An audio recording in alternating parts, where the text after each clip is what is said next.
malaking kasalanan na yon.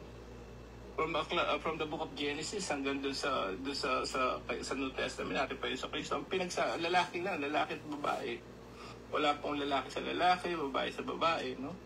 Walang junior to junior, no? wala talaga sa ganon. So, anong natin? Ayan, nandiyan na si Father Darwin. So lalaki at babae lang nagkakasala. Sa nila siguro natin, Brother Angel, ang pangangaral ni St. Paul sa Romans 1:25 at tinumpisahan. Ito ang sabi kasi dito sa sulat ni St. Paul, tinalikuran nila ang katotohanan tungkol sa Diyos at pinalitan ng kasinungalingan. Sinamba nila at pinaglingkuran ang mga nilikha sa halip na ang mga lumikha na siyang dapat papurihan magpakailanman. Dahil dito'y hinahayaan sila ng Diyos sa mahahalay na pagnanasa. Ayaw nang makipagtalik ng babae sa lalaki, ayon sa likas na kaparaanan, at sa halip ay sa kapwa babae sila nakipag-ugnayan. Ganoon din ang mga lalaki, ayaw na nilang makipagtalik sa mga babae, ayon sa likas na kaparaanan, at sa kanilang kapwa lalaki sila nahuhumaling. Ginagawa nila ang mga kasuklam-suklam na bagay, kasuklam-suklam na bagay pala yan.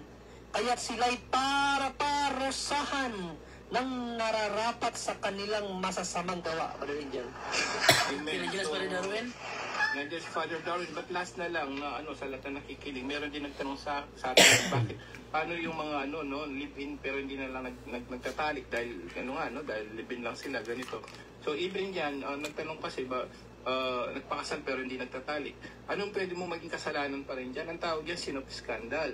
2284 nga ng Catechism last na to, brother. Para sa lahat ng nakikinig na, hindi mo pwedeng pa rin bigyan ng rason para maging tama. Dahil ito sin of scandal, makikita ng mga tao yan. Whether you're having sex or not, ito magiging problema dyan. Kasalanan yan. Sanhin ng pagkakasala sa CCC, sin of scandal, natin bro, 2284 bro. Ito yung kasi mangyayari dyan. Kahit hindi kayo nagtatalik, makikita ng mga kamag-anak niya, kapitbahay, magkasama pa rin kayo. Bro, yun last na yan. 2284? Yes po bro. Okay, so ito po ating mababasa sa katuruan po ng simbahan. Sabi dito, scandal is an attitude or behavior which leads another to do evil. The person who gives scandal becomes his neighbor's tempter. He damages virtue and integrity. He may even draw his brother into a spiritual path. Grabe. Scandal is a grave offense if by deed or omission another is deliberately led into a grave offense. So, nangyayari dyan, nagiging dahilan pa rin. Malay ba ng mga tao? Alam mo, totoo, sabi ko nga lagi, nakakwento ko sa Caloocan, kung saan ako nakatira, yung pong ng hipag ko, yung panganay nilang lalaki, so may kalibin, ang mga anak nila doon, lahat sila magkakapatid, puro live-in na lang. That's the effect. Sin of scandal. Kasi okay naman, yung panganay namin live-in. Kahit hindi ka lang mag-sex, pero yung nakikita ng neighbor, mali pa rin eh. So, ang gagawin kaya nga, it will lead others, tempter. So, na-tempt yung mga tao na gawin din nila yan. Whether you have making love or having sex or not, you're still sinning at sin of scandal. Naging sanhi tayo ng pagkakasala. Ako, biblically na ayaw ni Lord yan, yung naging sanhi ng pagkakasala. So, yung po kapatid, nandun pa rin yung kasalanan nun, na kahit hindi sila nagtatalik, nagpakasal sila, that's against the law of the church, and at the same time, you're sinning yung tinatawag na sin of scandal, o nagiging sanhi sila ng pagkakasala sa iba, dahil nakikita nila magkasama sila sa isang bubong, whether they're having sex or not, malaking kasalanan pa rin. Yun lang po, Bro John Ray, and welcome po, Father Darwin. Okay. Yes, Father Darwin, sa mga magtatanong, please open your camera.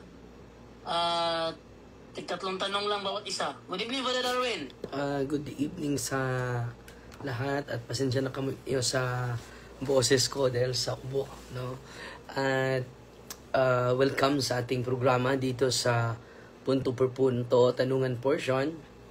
At pasalamat ako sa mga kasamahan natin na nandito, Brother Angel, Brother Junri, very committed, at si Brother Jando. Sino pang nandito, bro? Lindot, lagi na yung sininad. Pinatag.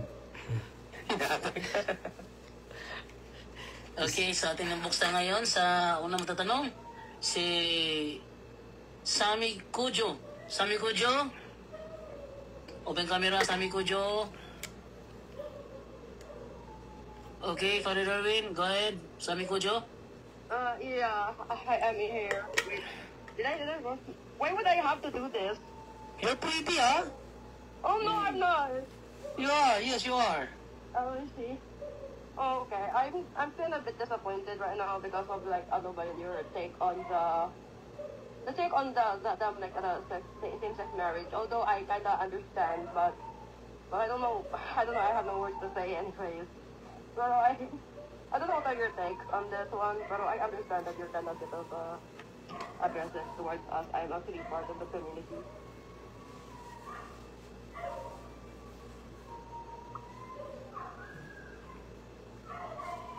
Nagiging emotional siya. He's also part daw of the community. Parang LGBTQ, parang ganun. So he's like, affected siya masyado. Kaya parang ano siya. It's okay, Sis. So go ahead.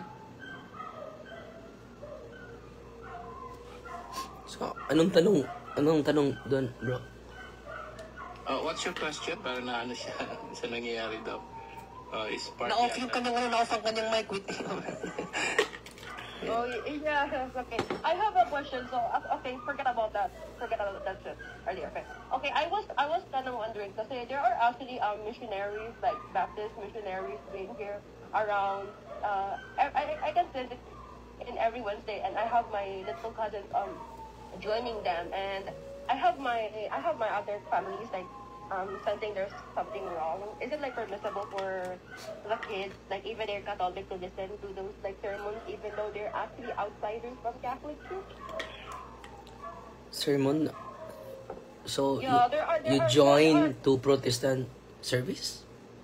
Yeah, I think there are missionaries going on there. Like, sometimes they're kind of a bit of annoying, but they do often like they preach like Bibles and stuff. Like, yeah, my family just brushed it off as long as they just teach about Jesus, and I feel that something's wrong. Like, what are you? What So the question is,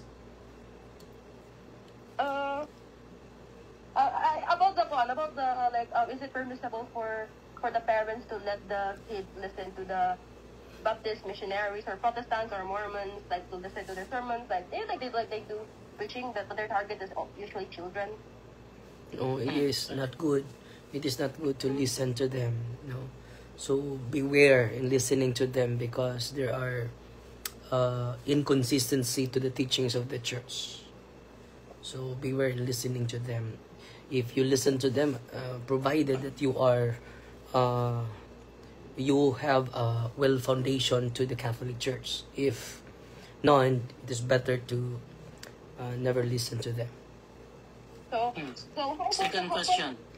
Before that, the second question siguro, Father Alberjando, ito yung sinasabi ni Father, no, sa 2 John 1:10. Sister, this is what Saint Apostle John teaches. So then, if some come to you who do not bring this teaching, do not welcome them in your homes. Do not even say, peace be with you. For anyone who wishes them peace becomes their partner in the evil things they do. So what they do is an evil things, sister. Sabi ni St. John, di daw dapat silang pakisamahan, sister. Okay, second question. I think a mistake, because I remember when I was a kid, we let the Jehovah Witness in. Okay, anyway, so the second question is, I don't know, like, I'm actually not that much, pero why are there not women can go like maging priesthood, even though meron mga female preachers na ding mentioned sa Bible? Actually, Mary Magdalene, I'm not that sure, pero sa Gnostic teaching she was, pero I was questioning na bakit bawal yan. Although I understand na stricto ang Roman Catholic in nature, pero sometimes I cannot dream to become a priestess, so... Because among the 12 apostles, all of them are men. And the one who represent him is also men. So, very patriarchal tradition during the time of the Jews. So, ang simbahan tinatawag na mother, no? So, ang magrepresent din sa Diyos, tinatawag na father, no? So, it is the tradition of the church from the beginning. We cannot change it. So I think actually I appreciated na hindi mo na ano ba yun yung 1 Timothy chapter 2 verse 12 like kasi na advantage yun sa mga misogynists it's just like they want women to keep quiet daw. Like this is okay, so another thing is okay, my third and final question. I wish I broke that one. I'm no longer having the performance. Anyway, so okay, so I think I was questioning for instance, so I was questioning why the motivation of Martin Luther, why he reformed the Christianity. From what I've heard is like ano ba yun na indulgence naging negosyo pero historically pero I'm not sure kung totoo ba yung indulgence naging negosyo sa panahon ni Martin Luther. Maybe my friend actually tried to answer it kasi parang inquisition nangyari. So, I don't know ano talaga nangyari. So, I was taught na ang Protestant was emerged bakit dahil sa corruption sa Catholic Church. Pero ang motivation sa kay Martin Luther is, I still questioning paano, pero I get what he's going through. He's getting na corrupt. Pero, is it though, like, kasi yung Protestants, they are much worse. So, even my big So, called him a hypocrite. kapatid, direct to the point na lang para mabigyan natin ng pagkakataon ng iba. So, totoo na may abuses during the time. Selling indulgence. Si John Tatchell ba yun? No? So, meron talagang abuses. No? Pero, yung abuses niya, hindi yun teaching naman ng simbahan. Personal po na abuse na isang pare. Parang si Father John Tatchell, and then nilahat na ni Martin Luther, no? Hindi naman yun official teaching ng simbahan. So kung may nag-abuse na pare, it doesn't mean that it is the teaching of the church. As what happened to Judas Iscariot, he betrayed Jesus. It doesn't mean that the betrayal is the teaching of Jesus, no? So it is an abuse. So we could not deny there is abuse. Some members of the church during that time, and some of them are leaders. Some of them are priests. So that's the reason why there is a Council of Trent to clarify the teachings of the church as an counter to Reformation, the Council of Trent, para maging malinaw ano talaga yung aral ng simbahan. At nakita natin, hindi naman yun teaching ng simbahan yung ginagawa ni John Tatchell. Pero yung indulgence, it is officially taught by the church from the time immemorial, kapatid. Okay? Okay, Thank you. Kasi I kinda learn a lot kasi I wanna take a look on your sa yung perspective sa Catholic when it comes to history kasi I was so confused kasi the history is so fun, it's so confusing. Then I just learned it through memes. Pero I wanna visit you again every Sunday for me to learn something because I can't trust yung mga historians when it comes to anti-Catholicism sentiment anymore. Okay, thank you, sis. God bless, sis. Okay, thank you, Sami Kujo. Gozaimasu. Okay. Arigatou gozaimasu. Okay, ito naman tayo ngayon sa ating ibigay sa next na tanong naman. Bem, pakibukas yung camera, Bem. Hello, Bem, pakibukas yung camera. Bem.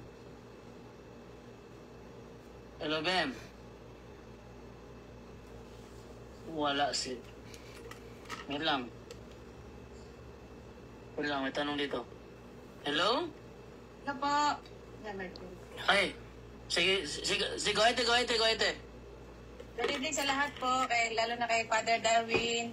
Diretso Yes. na po ako magtanong. Yes. Father Darwin, tanong ko lang po yung mga sa Mercury calendar, retrograde calendar. Okay na po ba yan gamitin sa mga mag-build ka ng business, na building, bahay? Mercury retrograde calendar, retrograde calendar. Okay lang po ba yung gamitin, Father? Unang-una, ang pagtayo natin ng bahay, pagtayo natin ng building, kahit anong araw, kahit anong oras po, hindi yan, merong mga superstitious belief kailangan 8. Dahil yung number 8 is perfect number. No? So, hindi na kailangan. So, ano ba yung retrieve? Ito po ba din? Hindi maganda yan. Superstitious belief yan. So, magbabatay tayo sa aral ng simbahan. So, kung gusto mo magtayo ng building, ipa-bless mo sa pari, yung lugar, pwede. Hindi kailangan mag-rely tayo sa ibang pananampalataya dahil it will lead us to superstitious belief. Kung magtuturo yan na itong araw na to, ang pinaka-the best, ito yung pizza na pinaka-the best, lahat ng date, lahat ng araw ay pinaka-special po yan. Because this is the day that the Lord has made. Let us rejoice and be glad in it. Kapatid, Father, yung Mercury retrograde date, so siya? Partner na astrologer. superstitious astrologer. belief. Superstitious yun, bawal po yun, sister. Okay po. Sunod na tanong, sis. Pangalawang tanong po, Father, yung pong sa nasa rinong panyo po, okay lang po yun kasi yung mama ko, pag natutulog siya, nilalagay lang po niya sa uluhan niya. Okay lang po ba yun? Na-bless na po yun eh. Nakakatulong daw yun yung pula na panyo. Pula yung mama. Panyo, okay lang po ba yun? Pero na-bless niya yun. Na-bless daw niya yun. So, unang-una kapatid, basta sacramentals, pwede gamitin natin yun. Basta ipa-bless sa pari. So, kung ang isang, kahit yung, basta, hindi ko alam kung yung, wala naman tayo, basta, hindi ko alam na yung mga cloth,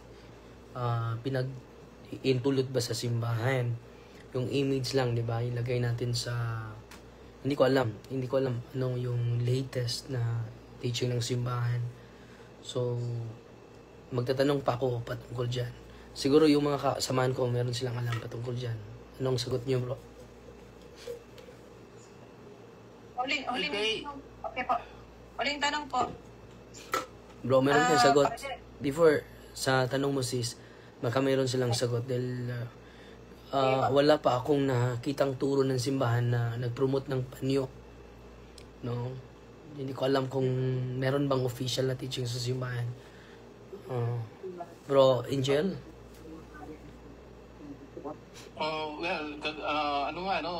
Biblically, although yung parang relics na yun, no? Ngayon, yung mga na-bless, magiging sacramental yan. So sa turo na simbahan kasi, Father, yung exact na turo pagdating sa mga ganyan, no? Wala naman, ang pinakaturo ng simbahan yan is ang sacramental, kasi nagiging sacramental yan at last ma-bless. So, ang ginagawa ng magbabase lang tayo like sa Quiapo Church, di ba? So binibless yan. And then ang nangyayari sa mga tao, yun nga, sabi po nila Father na gumagaling daw, effective daw. So it's your faith, kapatid, no? Wala namang problema yun, wala mawawala kasi kung yan ay pinagbabawal, noon pa man hindi yan mag-a-allow na magbe-bless ng mga handkerchief o mga panyo. No, nasa faith natin yan. Is importante na bless yan ng pare, no, ng Catholic Church. Kasi noon pa yan yung mga tungkol sa mga panyo, even sa mga mga charismatic natin, of course, yung CCR, Catholic Charismatic Renewal, approved by the Church din yan. So, wala namang problema as long as wag tayong masyado doon. We need to make sure concerned pa rin tayo dun sa spirituality natin, yung nasa state of grace pa rin. No? Wag tayong masyadong umasa doon, kundi siguraduhin natin no? yung bang natin, no? Yung spirituality natin, so make sure na nandun pa rin. Huwag tayong masyadong umasa doon, kapatid. No? So, siguraduhin natin nasa state of grace po tayo. Yun po, Father Darwin. So, salamat bro. Dito din, sabi dito sa search natin, such an item is allowed, no? As a devotional object as long as it's understood properly. It is not divine in itself, but it points and lead the faithful to Christ. So, inaalaw, kapatid, as long as it points and leads the faithful to Christ. Pangalawa, it may serve as a reminder, a tool for prayer, an expression of personal devotion. Pangatlo, care should be taken so people do not treat it superstitiously, as if it has magical powers, as though the material is holy in itself to be worshipped. So, pinaka-importante din kapatid na hindi na maging superstitious belief. The image should be decent and respectful. The handkerchief should not bear something irreverent or disrespectful or be used in profanity. So, hindi mo na yan gamitin na pangpahid sa sipon. Baka gagamitin mo yung pangpahid sa sipon, pangpahid sa pawis mo. Hindi na po. Its use should not replace formal worship or the sacraments. Also, the church would expect authenticity if claiming any special statutes or relic touched by something sacred to be verified. So, pwede din yung na merong image mo na Nazareno, ilagay mo sa first class relic. Maging ano na din yun, sacred. To be verified and respect in how it's used or handled. So, pwede po, kapatid. Pangatlong tanong, kapatid. Pangatlong tanong po, Father. Ano pong epekto po doon sa kapatid ko po, yung asawa niya ay nagbigti? Hindi po sila kasal sa simbahan, doon sa bahay nila. Ano pong mangyayari doon sa bahay nila na nagbigti yung asawa niya doon? Wala po. So, anong nangyari sa bahay? Yung tanong mo. Ano ang mangyari sa bahay? Ano pong epekto po doon sa pamilya nila sa ginawa doon sa asawa niya? Una, naturally, traumatic yun. Very traumatic experience. Dapat ma-process sila sa kanilang trauma. Meron tayong mga psychologists or lapit sa pari para mag-receive ng sacrament. Buong pamilya. Dahil hindi po yan activity ng ordinaryong tao. It is a demonic activity, yung pagpakamatay, no? Naturally, didipinsaan pa yung sarili natin, di ba? Kapag may magharas sa atin, may magsasakal sa atin, didipinsaan pa natin yung sarili natin. Pero yung pagkubit ng suicide, it is a demonic activity. So, una, magsagawa ng counseling, malapit kayo sa pari ninyo or sa assistant parish priest para mabigyan sila ng special catechism and special counseling and also processing sa kanilang sarili dahil yung kaaway natin ay maghahamanap na naman ng ibang biktima at ipa-bless at hindi lang ipa-bless yung bahay, ipa-deliverance pa, solemn deliverance or solemn exorcism na dapat mangyari sa bahay para babalik yung presensya ng banal na espiritu. Yung kapag yung lugar ay may namatay, may naghahasa, may murder, may abortion na nangyari, maging haunted house yung bahay. So kailangan, kaya nga may pari mag-blessing at mag-deliverance sa buong lugar at mabigyan din ng special catechism ang buong pamilya po at ma-process sa kanilang trauma dahil traumatic po yun, kapatid. Anong pangalan ng nagpakamatay, kapatid? Ay, hindi naman po siya natuluyan na nasakit po siya na Praise the Lord. Pansin na kita siya ng kapatid ko na nakabiti na at least nahabol pa nila po second. So, dapat ma-deliveran sila lahat at mag-receive ng sacrament, kapatid. At magsimba na palagi. No, hindi magpadala sa problema. Dahil yung problema ay para rin yan ng dagat. May high tide, may low tide. Hindi po temporary. Hindi po permanent yung mga challenges natin. At yung challenges natin, mga pagsubok natin, ginagamit ng Panginoon yan para lalakas tayo. Kapatid? Po, Father, salamat po sa lahat ng bumubuo ng pagkabor ko. God bless, kapatid. Salamat po. God bless din po, Father. Okay, ito naman tayo ngayon sa naman si Bro Norse. Bro Norse. Okay, open camera, Bro Norse. Hello, Bro Norse. Bro Norse. Good evening. Unmute, then open your camera. Hello, Bro Nors. Bro Nors. Hello, Bro Nors. Naka-unmute na siya? Wala akong naririnig. Bro Nors? Hello. Hello, mag-open ka ng camera, bro.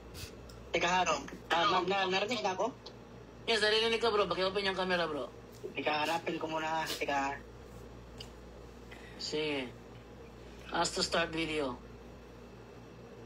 Okay, go ahead. Brother, sige, go ahead. Saan tanong mo? Tanong ko lang po, teka, nag-iip ko yung ano ko. Yung unang tanong ko po, pag nalimutan yung, pag may nagkumpisal tayo, pag may nalimutan tayong isang dapat nating ikumpisal, nagkakasala pa ba rin ba tayo? Unang-una, dahil nakalimutan mo, hindi mo sinadya. At then, dahil naalala mo sa pagbalik mo sa confession, isali mo na. No? So, hindi mo naman yun sinadya. So, magkasala ka ng sacrilege against confession kung sinadya mo. No? Pero hindi mo naman sinadya yun, kapatid. So, hindi ka nagkasala. So, sa pagbalik mo sa pagkumpisal, isali mo na, kapatid. Okay, second question. Second question po, tungkol po sa Book of Father Sikia.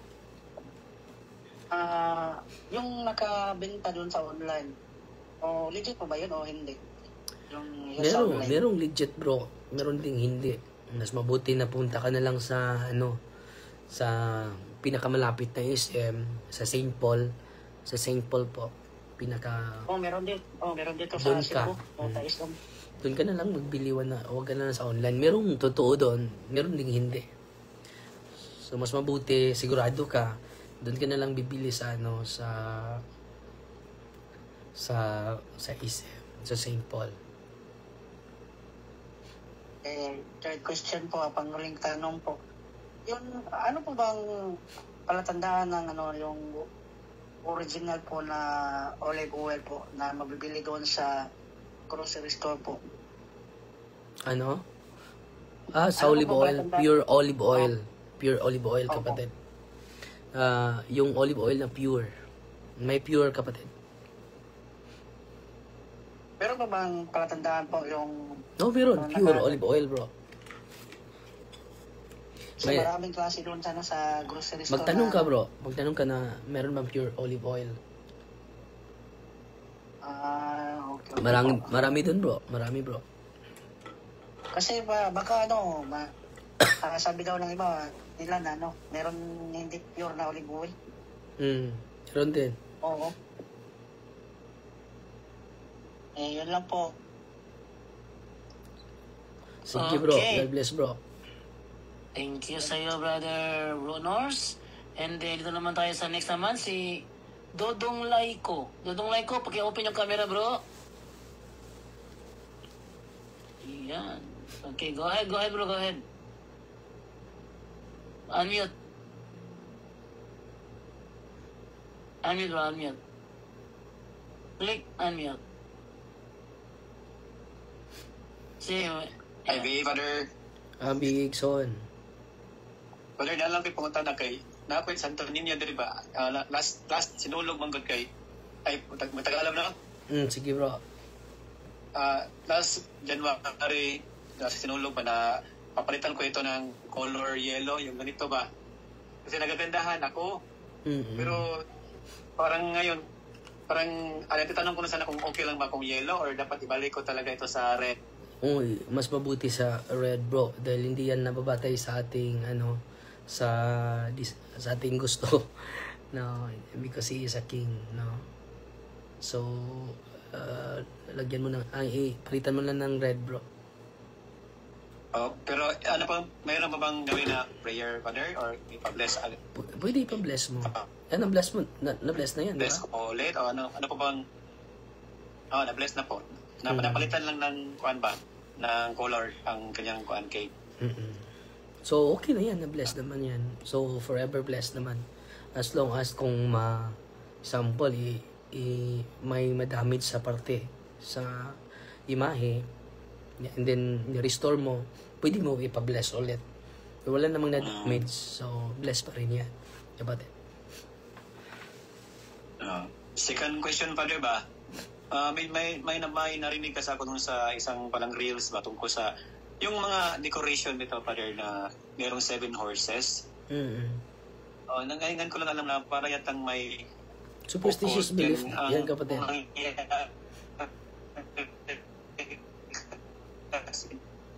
Father, na kuhan ka rin, minsan gift ba?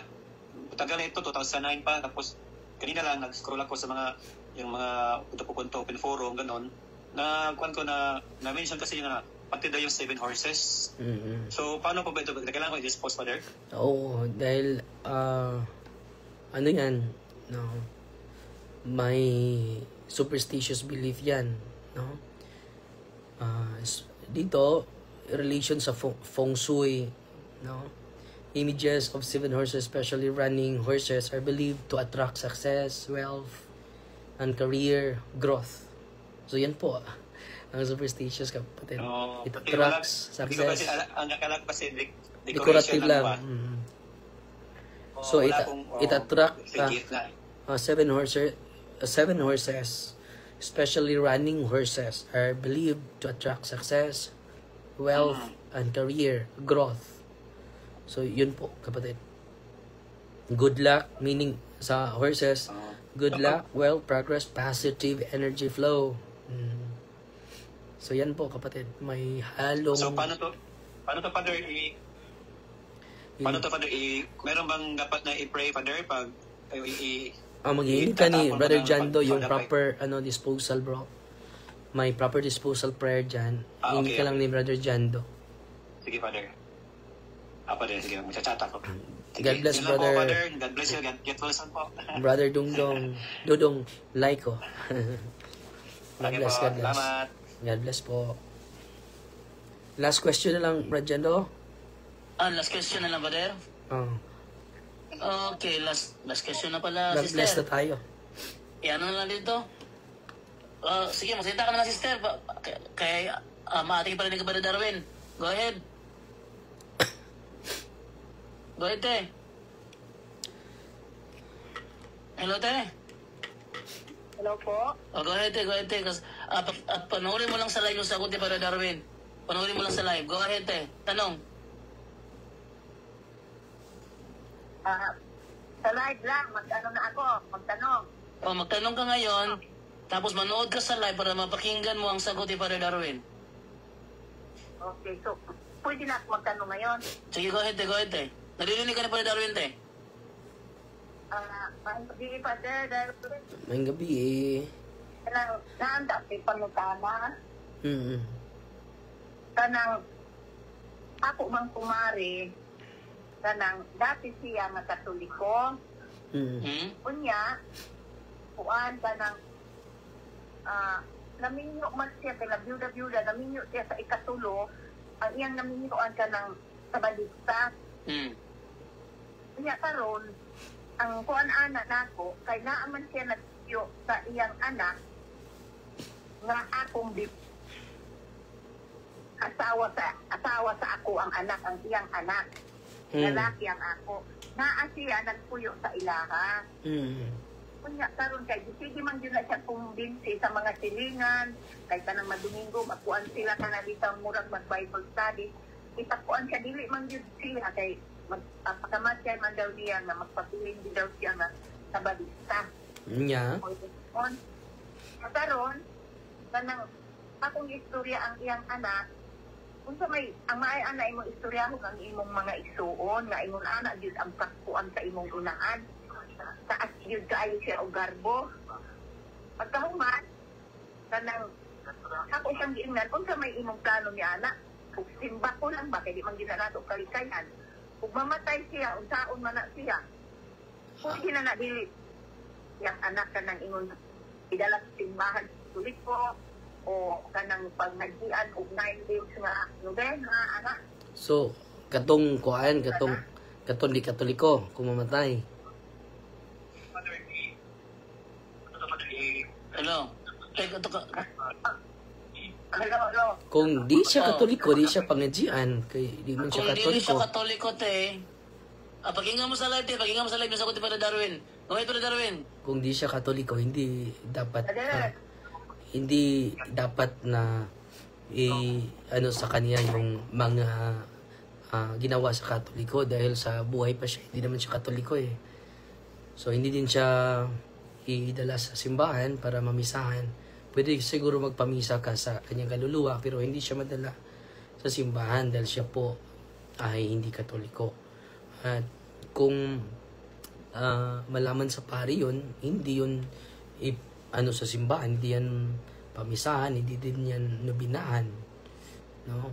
Dahil to respect her belief na sa buhay pa, hindi siya naniniwala sa ginawa ng katoliko, pero pwede ba tayong magdasal para sa kanya? Pwede.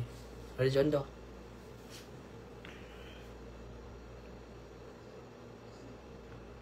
Arjondo? Hindi pala ako marinig. Okay. So, yun ang tanong niya. So, napakinggan na niya ngayon sa live yung sagot. Kasi kakadalo pala niya ng Zoom. Di niya alam kung paano ngayon gamitin. So, dinari ko na lang yung niya, yung call niya para marinig. Pero dahil last question na lang yun, so muna tayo para Darwin sa sacramental blessing. Sige. So, mag-bless na tayo sa inyong mga sacramentals para magkapahiminga na tayo ng maaga at pasensya po na maraming mga bumibisita sa ating office kanina at dahil walang pari, ako lang nagpakumpisal sa lahat ng mga bumibisita sa atin. So, umabot ng more than 100 yung nangumpisal ngayon. And then after that, nag-anointing of senses, anointing of the sick sa lahat ng bumibisita. And after that, nag-exercise ako ng 3. 3 po yung in-exercise natin. So, mga alas 8 na, almost 8 na ako nakauwi dito. So na-delay po. Instead, papasok ako ng alas 7. Pero, grabe yung reaksyon sa 3. Sa 2 na in-exercise natin. So, yung isa, diniliberas na natin dahil hindi naman siya nag-react. So, 2 yung natagalan tayo sa pag-exercise. So, I hope na handa na yung mga religious items din yung mga pinangga. So, dahil natin pag-bless ang inyong asin. In the name of the Father, and of the Son, and of the Holy Spirit. Amen. Our help is in the name of the Lord, who made heaven and earth. Thou, creature of God's soul, the first day of evil, by the living God, by the true God, and the holy God, by the God who ordered thee, thoroughly saves the prophet, to be cast into water to cure its unfruitfulness. Be thou purified salt for the health of believers, giving soundness of body and soul to all who use you. When the upper place you are sprinkled, ni pantasam, whatever place thou art sprinkled, may pantasam wickedness and Satan's cunning be banished, and let every unclean spirit be repulsed by him who shall come to judge the living and the dead, and the world be far. Almighty everlasting God, humbly we implore your boundless mercy, that thou with thine of your goodness to bless and sanctify this creature of salt, which thou hast given for the use of mankind. May all that use it find in it a remedy for soul and body, and let everything with it touches or sprinkles be freed from uncleanness and assault from evil spirit. Through Christ our Lord. Amen. Isunod nating bless yung inyong tubig. Thou creature of God, water I purge thee of evil. In the name of God the Father Almighty, in the name of Jesus Christ, His Son and Lord, in the power of the Holy Spirit, that thou mayest be water fit to brace us against the envious foe. Mayest thou be empowered to drive him forth and exalt them together with his fallen angels, with the power of the self-same Jesus Christ our Lord, who shall come to judge the living and the dead, and the world be far. O God, who over man's salvation does dispense wondrous mysteries, with efficacious sign of water, hearken to our prayer, pouring forth your benediction upon this element which we consecrate with manifold purifications. Let this creature serve you in expelling demons and curing diseases. Whatsoever it sprinkles in the homes of the faithful, be it cleansed and delivered from harm. Let such homes enjoy spirit of goodness, an air of peace, freed from painful and needy snares by the sprinkling of this water. May everything opposed to the safety and repose of them that will therein be banished, so that they may possess the world being the banished, so that they may possess the world being the sick in calling upon your holy name, and be protected from all peril through Christ our Lord. Amen. Amen. May the salt and water be mixed together. In the name of the Father, and of the Son, and of the Holy Spirit. Amen. So lagyan nyo ng konting salt yung tubig ninyo. The Lord be with you. And with your spirit. Author of invincible strength, and King of conquerable in power, ever the glorious triumphant one, who restrained the force of the adversary, who overcome the forces of the enemy, who valiantly put them down. Hostile influences prostrate on first Samuel with 6 day. Lord, consider kindly this creature of salt and water, make it honored and sanctify it with the true sweetness. Wherever it is sprinkled in your name, may disease infection cease. Venomous terror be driving afar, but let the presence of the Holy Spirit be with us, as we implore your mercy to Lord Jesus Christ our Son, who lives and reigns with you, in the unity of the Holy Spirit, one God, forever and ever. Amen. So lahat ng tubig ninyo ay holy and exorcise water na po. Sunod, yung oil ninyo, yung olive oil ninyo.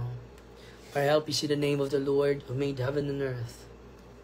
God's creature oil, I cast out the demon from you, and God the Father Almighty, who made heaven and earth and sea and all that they contain. Let the His power, the devil's legions, and all Satan's attacks and inclinations be dispelled and driven afar from this creature oil. Let it bring health in body and mind to all who use it, in the name of God the Father Almighty. In the name of Jesus Christ, His Son, and Lord, the power of the Holy Spirit, the Advocate, as well as in the love of the same Jesus Christ, our Lord. Amen. Lord God Almighty, before whom the host of angels stand in awe, and also let service acknowledgement, please should regard feebly and to bless and hallow this creature oil, which your power has been pressed from the juice of olives. You have ordained it within the seed, so that when they may dwell, they may give thanks to you, the living and true God. Grant, we pray, that those who will use this oil, which your blessing in your name, may be delivered from all suffering, all infirmity, all wiles of the enemy. Let it be a means of averting any kind of deed for man, made in your image, and redeemed by precious blood you assign, so that he may never again suffer the sting of insect serpent. Through Christ our Lord. Amen. So, yung oil ninyo ay holy and exorcise oil na po yan. So, sunod natin i-bless ang inyong incense, candles, cross, crucifix, medals, sacred images of God, sacred images of the angels, sacred images of the saints, bell, scapular, handbook, novena. So, general blessing ang kasunod. Heavenly Father, through your Son, Jesus Christ our Lord, in obedience to Him, we embrace the ministry He has entrusted to His bride, the Church. Grant now in your mercy, we pray, a very special and powerful blessing on all religious items, that we will also use the ministry of healing, spiritual liberation, and exorcism, dying that through the blessing you bestow, may it be a very potent and terrible weapon against the attacks of the evil one and his legions.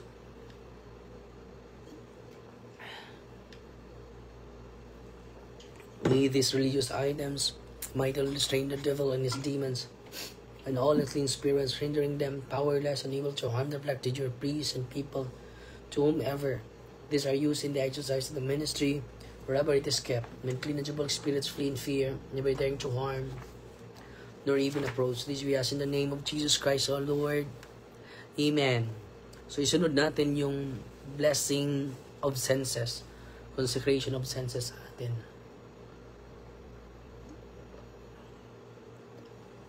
In the name of the Father, and of the Son, and of the Holy Spirit. Amen. The Lord be with you. And with your spirit. Bow down your head. You do implore, Holy Lord, Father Almighty, the eternal God, help these your servants who wander in uncertainty and doubt through the night of this world, that they be shown the way of truth and the knowledge of you. Open unto them the eyes of the heart, better to acknowledge you as the one God, the Father and the Son and the Father, together with the Holy Spirit, and may you deserve to enjoy the fruit of this covenant now and forever through Christ, O Lord. Amen. Amen. I consecrate your forehead that you may accept the cross of the Lord. So mag-sign of the cross kayo sa noo ninyo. I consecrate your ears that you may hearken the divine precepts. Ang inyong tainga. I consecrate your eyes that you may see the grandeur of God. Ang mata ninyo. I consecrate your nostrils that you may perceive the sweet fragrance of Christ. Ang ilong natin. I consecrate your mouth that you may utter the words of life. Ang bibig natin. I consecrate your chest that you may believe in God. Ang dibdib natin. I consecrate your shoulders that you may take upon the yoke of His service. Ang ating mga balikat. I consecrate your hands that you may work to glorify His holy name. I consecrate your feet that you may walk in His ways. I consecrate your whole being to the name of the Father, and of the Son, and of the Holy Spirit, that you may have life everlasting, you may live forever and ever. Amen. Receive the salt of wisdom, it be to you a sign of reconciliation unto life everlasting. Amen.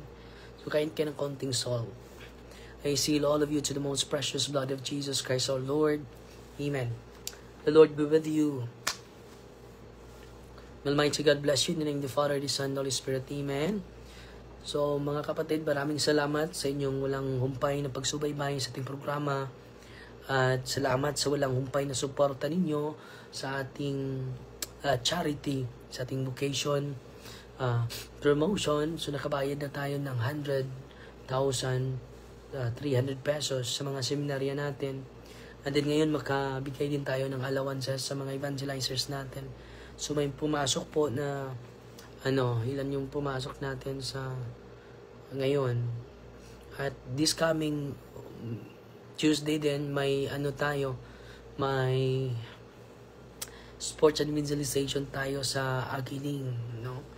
Sa public account natin, may pumapasok po, maka-allowance po tayo ngayon sa mga evangelizers natin. At yung mga evangelizers natin, pinupost natin sa St. Michael Exorcism Center.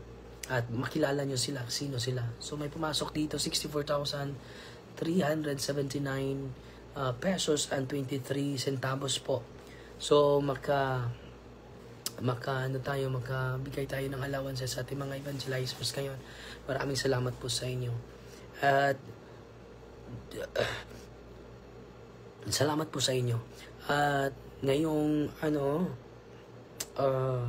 pasalamat ako sa mga kasama natin ngayon, si Brother Junray, Brother Angel, si Brother Jando, Sister Edna, nandito din.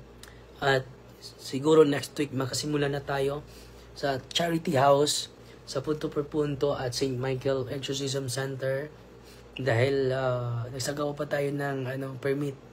At pasalamat tayo kay Ate Mercy Ligan na nagbigay sa seminarista ng 100 square meters. Ate Mercy Ligan.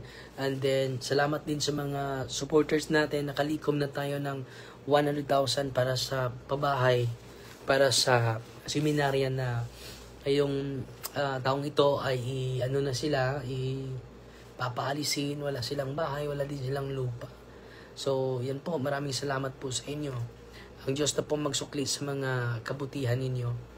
At siguro mag-share na lang ako sa live natin. At salamat din kung meron kayong i-share sa ministry natin, sa building natin. Meron tayong more or less mga 1.5 na utang sa Kugon Commercial. So, nandun po sa live natin, kung magpadala kayo para sa building, pwede kayo magpadala ng 100 pesos, 50 pesos, para na yan sa isang dahil may utang pa tayo. So, kung na natin yan, mabayaran, so saka na tayo sagawa sa tatong building. Dahan-dahan po hanggang matapos po. At ang Diyos na po magsukli sa kabutihan ninyo at yung updated natin, financial update natin, nandun po sa St. Michael Exorcism page po. So maraming salamat po sa inyong lahat at ang Diyos po ay laging nagmahal sa atin, hindi po tayo pinabayaan ng Diyos. God bless po. At Brother Jando, God bless. Bye-bye. Okay. Hello mga kapatid, magandang araw po. At dahil napalawak din natin